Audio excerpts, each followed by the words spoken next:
Show me what you got! Another week, another episode of To Be Frank. I'm Jake Reiser. I'm Dan Schulman. And I'm Jordan Tebow. And for last week's seminar, we had Tom Lydon of Fox 25 and Michaela Vernava of Nesson, both in their Rising Stars and Newcomers section of the seminar. And it was interesting to listen to both of them because both of them had to leave to come back, and it's a tough journey to be able to come back into the Boston sports market because of how intense it is. For each of them, Tom going off to Michigan for 11 years before coming back, and for Michaela going to work for the Carolina Panthers organization before coming back to here.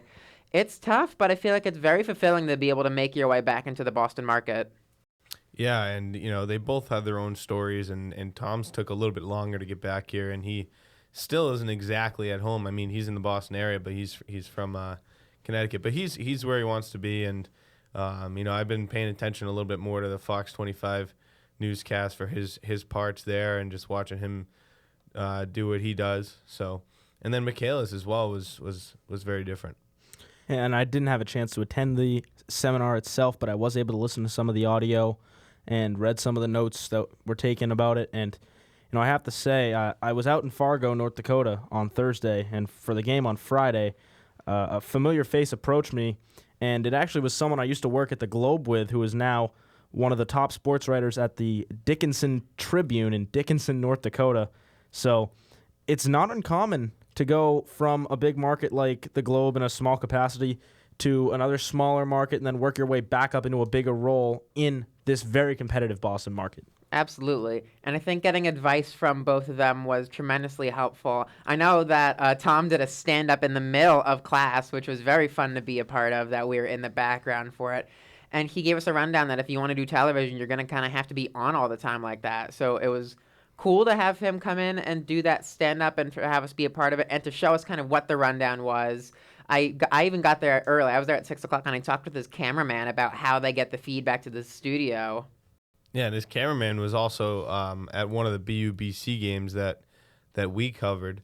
And we went down into the press conference room, and Coach Quinn and everybody were talking at the podium, and the camera guy was there, and he was talking on the phone back to the studio, so he was a familiar face. I didn't really introduce myself at the BU game, but I knew his face and where he had been, so that was pretty cool to see him. And yeah, I mean, the newscast, it was a little bit awkward to start out, but once he actually had the lights, camera, action, it got off on the ground running, and then he actually had Professor Shore in the newscast as well, answering a few questions about our seminar class for what they were calling, I think, Education Week or Yep. College Week. So yeah. That's right. And, for Michaela, I think that a lot of us can relate to her a little bit more considering we're closer to her in age. She had to go all the way down to Carolina, and she came back, and she's kind of been working all over in terms of multimedia, and it kind of goes to show for all of us that we got to kind of expand our minds and expand our repertoire. Yeah, you can't be afraid to go outside your own personal box and outside your comfort zone in order to make it in this field. It is a very competitive field. There's a lot of people vying for the same job you are, and for someone like Michaela Vernava, who is very talented, she decided to take a route where she went down to Charlotte for a couple years, worked with the Panthers, and became more of a reputable person. And she was able to get hired by Nesson, which is it's an incredible opportunity for someone her age, as young as she is, and that could very easily happen to one of us. We could do the same thing, and maybe not the exact same route, but we could be covering, for example, the Michigan Wolverines one year, and then finally get an opportunity to work with Nesson or Comcast Sportsnet back in Boston. Yeah, and one of the main things that I took out of it was Tom's kind of speech about the him covering wrestling when he was down in Allenville, and it kind of went into Professor Shore's blog post about how he would go down and film the Malden track events, and they would broadcast it on the station that he worked for.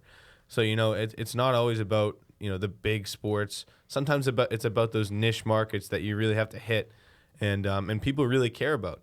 And that's what Tom did when he was down in Pennsylvania with the wrestling scene, and it landed him a job. And sometimes, like I said, it's not the four major sports. It's sometimes those obscure sports that you don't really think are that popular, but in some places in America and other places on the globe, they are. And people want coverage, and people want to be on TV, just like Frank said. And something that I also took away from it is we're not going to get the job that we want right away. That's something that's been impressed upon us the whole semester. We're not going to get the perfect job right out of the starting block.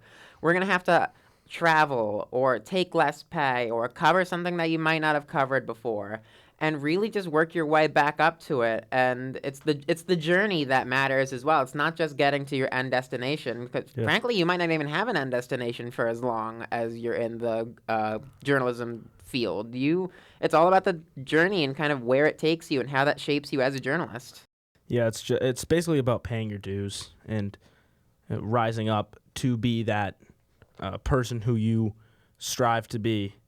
It's not going to happen right away. And we've, like you said, Jake, we've had that told to us multiple times already this semester, multiple times before this semester even started, that it's not going to be all sunshine and rainbows right away. You're going to have to work towards your job, and you might end up having to go to Dickinson, North Dakota, which, by the way, is in the middle of nowhere, and cover sports that you really aren't interested in, such as D3 wrestling or D3 track. But eventually, that's going to all pay off. All that hard work and all that dedication to your practices and what you want to do is going to pay off, and you are going to get the opportunity that you know you're capable of. And then, so just to close it off here on To Be Frank, guys, where do you guys want to go? Where do you guys want to start off, and where do you hope it takes you? Well, I was hoping to start off a little closer to home, but after this seminar and after meeting a person who I used to work with out in North Dakota, I realized that I might have to end up moving away to another state, another region of the country that I'm not completely familiar with in order to get the start and to get where I want to be. Where that region is, not entirely sure, but it's wherever there's going to be a job opportunity, and you just have to be willing to take whatever's handed to you and work your way up. Yeah, and I'm similar to Dan. I really want to stay in this area. I think it's just such a sports-rich area, but it takes some other work in different places to get there. So, if I do end up here, it'll be a dream come true. It's what I've always wanted.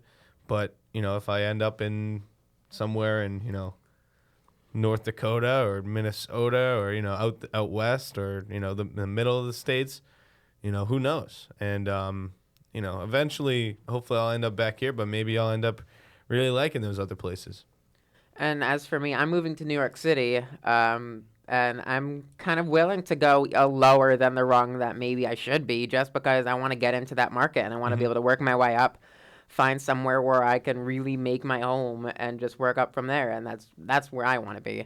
But that's going to do it for another week of To Be Frank. Next week, we have Sports and Society, Jane Stengel from Smith College, and Gary Washburn of the Boston Globe. And that'll do it here alongside Jordan Tebow and Dan Shulman. I'm Jake Reiser signing off.